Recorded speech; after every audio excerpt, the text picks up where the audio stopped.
क्या ऐसे कारण हैं, क्या ऐसे अभाव हैं मेरी लाइफ के जिसके कारण मैं इस इंडस्ट्री के अंदर आया? सबसे पहले मुझे चाहिए फाइनेंशियल फ्रीडम। मैं इसकी ट्रेनिंग क्यों दे रहा हूं, मैं इस बिजनेस को दिल से क्यों कर रहा हूं? क्योंकि मुझे फाइनेंशियल फ्रीडम चाहिए। मुझे वो घुट घुट के जीने वाली जिंदगी मंजूर नहीं है। जब बच्चा किसी चीज की डिमांड करता है और हम बच्चे की डिमांड पूरी नहीं कर पाते हैं तो बहुत दुख होता है। जब मेरी पत्नी किसी चीज की डिमांड करती है और मैं उसकी डिमांड को पूरी नहीं कर पाता हूं तो बहुत दुख होता है। जब मेरे माँ बाप की तबीयत खराब होती है और हम उनको अच्छे हॉस्पिटल में एडमिट नहीं करवा पाते तो बहुत दुख होता है।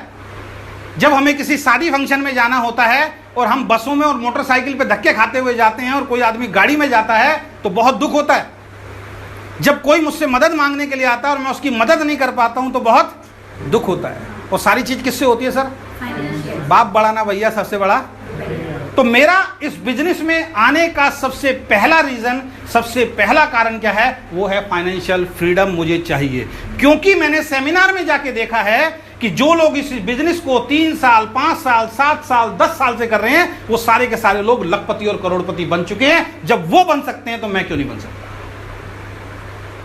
मुझे आंखें दी है भगवान ने, मुझे बुद्धि दी है भगवान ने, सब चीज। वहां कुछ झूठ नहीं चलता जब हम सेमिनार में जाते हैं। वो बात अलग है कि आप सेमिनार में जाके सो जाते हो या सेमिनार को देखते हो। सेमिनार में भी ये 3 चीजें डिपेंड करती है कि सेमिनार किसी अभाव के कारण जा रहे हो, प्रभाव के कारण जा रहे हो या दबाव के कारण जा रहे हो। जो दबाव और अभाव प्रभाव के कारण जाएगा वो बैठेगा सीट, चलो भाई चल रहा है, ठीक है, बोलता है तो हमें क्या फर्क पड़ना, मदन जी कहने से 3 घंटे पास करने यार है? लेकिन एक आदमी हमारे जैसा और जो डॉक्टर साहब हैं और जो लोग आप जैसे हैं वो लिखेंगे उस ट्रेनिंग को, सीखेंगे। क्योंकि हमें दिख रहा है एक आदमी नहीं, इतने सारे लोग हर ट्रेनिंग में आते हैं, सीट फुल होती हैं। वो टाइम में घर बैठ के मैं भी सो के बिता सकता था, लेकिन मुझे क्या चाहिए? Financial freedom. तो मुझे फाइनेंशियल फ्रीडम चाहिए। मुझे इतना पैसा चाहिए कि मेरा बच्चा मेरे ऊपर प्राउड फील कर सके कि यार पापा हो तो ऐसे, मेरी वाइफ मेरे ऊपर प्राउड फील कर सके यार पत्नी हो तो ऐसी, मेरे माँ बाप मेरे ऊपर प्राउड फील कर सके यार बेटा हो तो ऐसा। इसलिए मैं इस बिजनेस को कर रहा हूं क्योंकि मुझे फाइनेंशियल फ्रीडम चाहिए। और मुझे मालूम है, मैंने अपने दिमाग की सारी नॉलेज दौड़ा ली, नौकरी में कुछ नहीं रखा, बिजनेस में कुछ नहीं रखा। मुझे मालूम है अगर मेरे सपने अगर कोई पूरी कर सकता है तो नेटवर्क बिजनेस कर सकता है, कोई दूसरी इंडस्ट्री नहीं कर सकती। पहला कारण मेरा इस बिजनेस में आने। आपका क्या है आप देख लेना। दूसरा, टाइम फ्रीडम मुझे चाहिए। बहुत सारे लोगों के पास पैसा तो बहुत है लेकिन टाइम नहीं है। मैं हर मीटिंग में एक बात सुनाता हूँ। एक बार मैं कहीं किसी को प्लान दिखा रहा था, कोई बहुत अच्छे बिजनेसमैन थे। जब हमने उनको प्लान दिखाया उसने कहा देख भाई मेरे पास मर्सिडीज पैसा वगैरह सब कुछ है, मैं इस बिजनेस को नहीं करूँगा। अब मैंने कहा इसको कैसे समझाऊँ? मैं सोच ही रहा था, जब हम पॉजिटिव सोचते हैं ना तो ऊपर वाला कोई ना कोई रास्ता दिखाता है। इतने में वो कोल्ड ड्रिंक्स वगैरह आ गई, इतने में उनकी डोर नॉक हुआ, उन्होंने खोला तो उनकी वाइफ सामने से आई थी गुस्से के अंदर, और आते ही कुछ बोला, मतलब अपना मतलब हिंट दिया उनको कुछ, और उन्होंने तुरंत बोले पैसे दो मेरे को। उसने टेबल में से ड्रॉर खोली, 1 लाख रुपए की गड्डी निकाल के अपनी वाइफ को पकड़ा दिया। मैं देख रहा था वहाँ पे सब कुछ। तो जब वो चली गई तो फिर गुस्से में बोला, कह रहा यार बस क्या करें यार, लाइफ बेकार हो गई। मैंने क्या हुआ? कह रहा वाइफ को यार शॉपिंग के लिए मैंने बोला था, 1 हफ्ते पहले मैं भूल गया, बिजनेस मीटिंग है मेरी, तो अब इसने फ़ोन किया, अपने पास टाइम ही नहीं है। मैंने पकड़ ली वही बात, मैंने पकड़ ली। मैंने भाई साहब बुरा मत मानना, अब इनको शॉपिंग कराने कौन ले जाएगा? ये ड्राइवर। मैंने बुरा मत मानना, एक बात बोलूँ? कहता हाँ। मैंने कहा ये ऑफिस किसका है? कह रहा जी मेरा। मैंने लाखों रुपए की इनकम किसकी है? कहता मेरी। ये 1 लाख रुपए जो भाभी जी को दिए किसके? कहता मेरी। मैंने नीचे जो मर्सिडीज है जिसमें जाएंगी, जिसकी चाबी अभी आपने दी है वो किसकी है? कहता मेरी। मैंने वाइफ किसकी है? कहता मेरी। और मैंने इसको घुमाने कौन ले जा रहा है? कह रहा ड्राइवर। मैंने ये तो गलत बात है ना सर है? पैसा भी मेरा, वाइफ भी मेरी, मर्सिडीज भी मेरी। अरे मज़ा तो जब है जब वाइफ भी मेरी हो, पैसा भी मेरा और मर्सिडीज भी मेरी हो, और गाड़ी में मैं ही बैठा हूँ, उसको घुमाने ले जा रहा हूँ। लाइफ तो उसको बोलते हैं ना सर। उसको 1 मिनट में समझ में आ गया कि उसके पास सब कुछ है लेकिन उसके पास टाइम नहीं है। बाहर की दुनिया में जितनी ज़्यादा आप सक्सेस को प्राप्त करते जाओगे उतने ज़्यादा आप बिजी होते जाओगे। कोई भी बॉस आपकी सैलरी इसलिए नहीं बढ़ाता कि आपको टाइम कम करेगा, वो इसलिए बढ़ाता है कि आपका टाइम वो ज़्यादा लेगा, आपसे ज़्यादा काम लेगा, जब भी प्रमोशन दी जाती है। लेकिन नेटवर्क बिजनेस में जितना ज़्यादा आप कामयाब होते जाते हैं उतना ज़्यादा आपको टाइम फ्रीडम मिलता चला जाता है, क्योंकि आपके नीचे लोग डुप्लीकेट होते चले जाते हैं। ऐसी ही ट्रेनिंग मीटिंग अगर 50 हमारी टीम के अंदर जिस दिन होनी शुरू हो जाएंगी, हमारे बिजनेस में आप सब लोगों के चेक लाखों रुपए महीने के आने शुरू हो जाएंगे। Time freedom. टाइम फ्रीडम कब होगा? जब हम लोगों को डुप्लीकेट करेंगे। तो मैं इस बिजनेस में आया हूं फाइनेंशियल फ्रीडम के लिए, मैं इस बिजनेस के लिए आया हूं टाइम फ्रीडम के लिए, कि जब मेरे पास पैसा हो तो उस पैसे को मैं इंजॉय कर सकूं अपनी फैमिली के साथ, घूम सकूं अपनी फैमिली के साथ। वो टाइम फ्रीडम मुझे चाहिए। मुझे टेंशन नहीं होती, आज भी मैं उसी जोन के अंदर हूं, वही काम कर रहा हूं। मेरे को अगर कल काम नहीं करना तो मुझे कोई कह नहीं सकता कि तुझे काम करना है। मैं अपने टाइम को अपने हिसाब से मैनेज करता हूं। तीसरी चीज, फैमिली सिक्योरिटी, ये मुझे चाहिए। ये क्या होती है? अभी आप लोगों को बिजनेस क्यों नहीं समझ में आ रहा है? क्योंकि आपका काम कहीं ना कहीं से चल रहा है। इंडिया पाकिस्तान का मैच चल रहा था, एक दोस्त दूसरे दोस्त के घर पे मैच देखने के लिए गया। सोफा बिछा हुआ था, दोनों दोस्त बैठे हुए थे, सामने कोल्ड ड्रिंक रखे थे, बड़े इंजॉय होकर मैच देख रहे थे। बराबर में उनका डॉगी बैठा हुआ था कुत्ते पे। तो डॉगी ने जैसी करवट बदली, आवाज आई कू। एक बार इग्नोर किया, फिर दोबारा करवट बदली, फिर आवाज आई कू। दोबारा भी इग्नोर कर दिया दोस्त ने, फिर करवट बदली, फिर तेज आवाज आई कू। उसने कहा तेरा कुत्ता बीमार है क्या? कहता नहीं। कहता पागल है क्या? कहता नहीं। कह रहा बार बार कू क्यों कर रहा है? कह रहा गलती कुत्ते की नहीं है। कहता फिर? कहता गलती है सोफे की। मैंने कहा मतलब? दूसरे दोस्त ने बोला मतलब? कहता जहां ये बैठा हुआ है ना, उस सोफे के अंदर एक कील निकली हुई है। ध्यान से सुनना, जहां ये बैठा हुआ है उस सोफे में कील निकली हुई है, और जैसे ये करवट बदलता है वो कील इसके चुभती है, और जब कील चुभती है तो उसके मुंह से कू निकलती है। तो उसने कहा तेरा कुत्ता पागल है, खड़ा नहीं हो सकता? तो दोस्त जवाब देता अभी इतनी भी नहीं चुभ रही है। बात समझ में आ रही है? आपको बिजनेस पता क्यों नहीं समझ में आ रहा? जरूरत तो है, लेकिन अभी इतनी भी जरूरत नहीं है, काम चल तो रहा है। लेकिन जिस दिन ये पिक्चर सामने आ गई ना, फैमिली सिक्योरिटी जिसको हम बोलते हैं, पारिवारिक सुरक्षा जिसको हम बोलते हैं, जिसको ये समझ में आ गया उसकी रातों की नींद उड़ जाती है। वो नेटवर्क बिजनेस के अलावा कोई काम नहीं करता। अभी एक कंपनी का, नेटवर्क बिजनेस की एक कंपनी का मेरे पास फोन आया। 7 साल से वो व्यक्ति उस कंपनी में काम कर रहा था। हम दूसरी कंपनी का नाम नहीं ले सकते हैं। 7 साल से कंटिन्यूसली उस कंपनी के अंदर काम कर रहा था। एक रोड एक्सीडेंट में उस व्यक्ति की डेथ हो गई। 3 बच्चे हैं उसके। बड़ी लड़की 13 साल की, उसके बाद का बेटा 10 साल का, और उसके एक बेटा 7 साल का। 7 साल, 10 साल और 13 साल के 3 बच्चे। घर का एक कमाने वाला व्यक्ति इस दुनिया को छोड़ के चला गया। क्या हाल होगा उस परिवार का, मुझे बता सकते हैं आप जरा?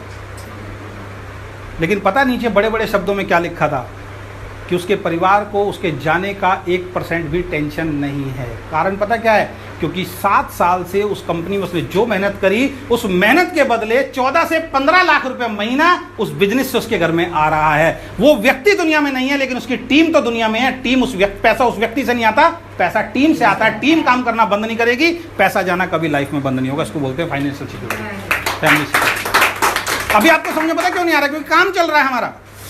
ईश्वर ना करे यही स्थिति, भगवान ना करे यही स्थिति अगर आपके साथ हो जाए तो क्या होगा? कल्पना तो करके देखो, सोच के तो देखो। सोचने में क्या जा रहा है? लोग इंश्योरेंस क्यों कराते हैं? डर के इंश्योरेंस कराते हैं, क्योंकि इंश्योरेंस कराने वाला डराता है आके। वरना अपनी मर्जी से कोई इंसान देखा आपने जो इंश्योरेंस कराने गया हो? और हिंदुस्तान का दुर्भाग्य है कि हम गाड़ी का इंश्योरेंस पहले कराते हैं, अपना इंश्योरेंस बाद में कराते हैं। और गाड़ी का इंश्योरेंस पता क्यों कराते हैं? गाड़ी का इंश्योरेंस इसलिए कराते हैं क्योंकि चालान कट जाएगा। हमारा चालान काटने वाला कोई है नहीं, लेकिन जिस दिन ऊपर वाले ने चालान काट दिया ना, उस दिन पता लगेगा इंश्योरेंस ना करवाने का कितना बड़ा नतीजा होता है। तो मैं इस बिजनेस में आया हूं फाइनेंशियल फ्रीडम के लिए, पैसा कमाने के लिए। मैं इस बिजनेस में आया हूं टाइम फ्रीडम के लिए। मैं इस बिजनेस में आया हूं फैमिली सिक्योरिटी की। कल को भगवान ना करे मैं ऐसा कुछ करके चला जाऊं कि मैं इस दुनिया से चला भी जाऊंगा तो भी मेरे घर में पैसा आता रहे। वो नौकरी से नहीं आ सकता, बिजनेस से नहीं आता, नहीं नेटवर्क बिजनेस से आ सकता, क्योंकि अजय शर्मा इस दुनिया को छोड़ के जाएगा, लेकिन अजय शर्मा की टीम इस दुनिया को छोड़ के नहीं जाएगी। क्योंकि ये बिजनेस ट्रांसफरेबल बिजनेस है। आप डॉक्टर हैं, आपकी वाइफ डॉक्टर आपकी डिग्री पे नहीं बन सकती, आपका बच्चा नहीं बन सकता, लेकिन यहां पे अगर आप एक बार क्राउन डायमंड बन गए, क्राउन डायरेक्टर बन गए, तो यहाँ पे आपकी वाइफ उसी दिन से क्राउन डायरेक्टर होगी जिस दिन से आप छोड़ के दुनिया को जाते हो। तो इसलिए मुझे ये बिजनेस समझ में आया। खुद की एक अलग पहचान बनाना। आप में से कितने ऐसे लोग हैं जिनकी खुद की एक अलग पहचान है? बताइए मुझे। अलग पहचान, 2, 4, 5, 10 रिश्तेदार तो सबको जानते हैं। एक अलग पहचान कि लोग कभी आपसे ट्रेन में मिले और आपसे बात कर रहे हो और आपको बोले अरे सर आपका नाम क्या है? आप बताओ। मेरा नाम शंकरलाल। शंकरलाल? अच्छा, कौन से शंकरलाल? मैंने बनाई अपनी एक अलग पहचान। मैं जब ट्रेन में बैठता हूँ और बात होती है, आप सर क्या करते हैं? मैं मोटिवेशनल स्पीकर हूँ। मोटिवेशनल स्पीकर में क्या करते हैं सर? मैं छोटी छोटी सी वीडियोस बना के यूट्यूब पे डालता हूँ और लोगों की लाइफ चेंज होती है। अच्छा, क्या नाम है आपका? अजय शर्मा। अच्छा सर, एक मिनट सर, ये वीडियो आपकी है? हाँ। अरे सर ये तो मेरे तो बच्चे देखते हैं, सब ये देखते हैं। अपनी एक अलग पहचान ये बिजनेस देता है। अच्छा, आपके साथ और हमारे साथ कितने लोग सेल्फी खिंचवाते हैं? हाथ खड़ा करें। गलती से बच्चा सेल्फी खिंचवाने आ भी जाता है ना, पापा एक सेल्फी खींचे। अबे तेरे को सारे दिन सेल्फी लगी रहती है, मेरी सेल्फी बनी हो, चल। है अपनी एक अलग पहचान ये बिजनेस देगा आपको। ठीक है, तो मैं अपनी एक खुद की एक अलग पहचान बनाने के लिए नए नए दोस्त बनाना। आप में से कितने लोगों को मैं जानता था इससे पहले? मेरे को बताइए आप, ये आप मुझे जानते थे?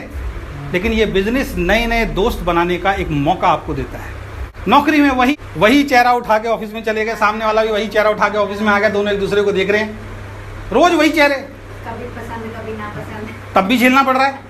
लेकिन यहाँ पे हर रोज हमारे को एक नया दोस्त मिलता है लाइफ के अंदर, हर रोज एक नया दोस्त मिलता है, हर रोज एक नया दोस्त मिलता है। एक नई ज्वाइनिंग, एक नया दोस्त, एक नई ज्वाइनिंग, एक नया दोस्त, एक नई ज्वाइनिंग। हमारा दोस्ती का दायरा कितना बढ़ रहा है। और आपको ये बिजनेस समझ में ना आए, एक कहानी से मैं आपको एक बिजनेस समझाता हूं कि ऐसे ही एक जगह हम ट्रेनिंग दे रहे थे। ट्रेनिंग के अंदर एक व्यक्ति का इमरजेंसी फोन बजा, हम बंद करवा देते हैं फोन, लेकिन उसने इशारा किया अपलाइन को और फोन सुनने के लिए बाहर गया और फोन सुन के तुरंत आके बैठ गया। अपलाइन ने पूछा उससे बाहर जाके कि बार बार फोन आ रहा है तेरा, आज तक तूने ऐसे किया नहीं, क्या दिक्कत है? तो उसने बोला सर मेरे भाई का एक सीरियस एक्सीडेंट हो गया, मेरे भाई का एक सीरियस एक्सीडेंट हो गया बिहार के अंदर। मेरी भाभी का फोन आया कि भैया 20,000 रुपये का अभी इंतजाम करना और ब्लड चाहिए, तो सर मुझे अभी ट्रेन से निकलना पड़ेगा, मुझे ट्रेनिंग छोड़नी पड़ेगी। तो अपलाइन ने पता क्या जवाब दिया? तू उस बात को छोड़, तू पहले ट्रेनिंग में बैठ अंदर आके।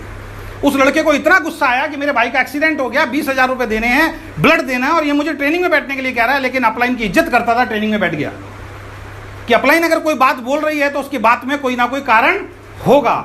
अपना दिमाग नहीं लगाया, ट्रेनिंग में बैठ गया। आधा घंटे बाद ट्रेनिंग खत्म हुई। ट्रेनिंग खत्म होने के बाद जैसे ही वो बाहर निकला, इतने में उसके अपलाइन ने उससे फोन वोन पूछा था कहाँ किस हॉस्पिटल में है, वो सारी चीज़ उसने पता कर ली थी, नोट डाउन कर ली थी। उसने कहा तू बैठ। जैसी मीटिंग खत्म करके बाहर निकला, इतने में उसकी भाभी का फोन आया, रिंग आई दोबारा। उसकी भाभी के जो शब्द थे वो मैं आपको बताना चाहता हूँ कि भैया आपने किसको फ़ोन किया था? मैं नहीं जानती। हॉस्पिटल के बाहर 10 लड़के खड़े हुए हैं 50,000 रुपये लेके कि भाभी जी ये पैसे लो और जितना खून चाहिए हम देने के लिए तैयार हैं। वो लोग कौन थे? वो व्यक्ति, वो उस अपलाइन की टीम के लीडर थे जो बिहार के अंदर बैठे हुए थे। जो आदमी के जाने से नहीं हुआ वो एक फोन पे हो गया। ऐसे नए दोस्त नेटवर्क बिजनेस देता। और यहां अगर एक्सीडेंट हो जाए, रिश्तेदार को अगर हॉस्पिटल में बुलाओ तो भागते हैं। मैंने कम से कम 4 से 5 अनजान लोगों को ब्लड दिया है, ऐसे लोगों को जिनके रिश्तेदार ब्लड देने के लिए तैयार नहीं थे। तो नए नए दोस्त, मैं किसी को नहीं जानता था, आप में से किसी को नहीं जानता था, लेकिन अब अच्छी दोस्ती हो गई है, हमारी परिवार की तरह हमारे संबंध हो गए।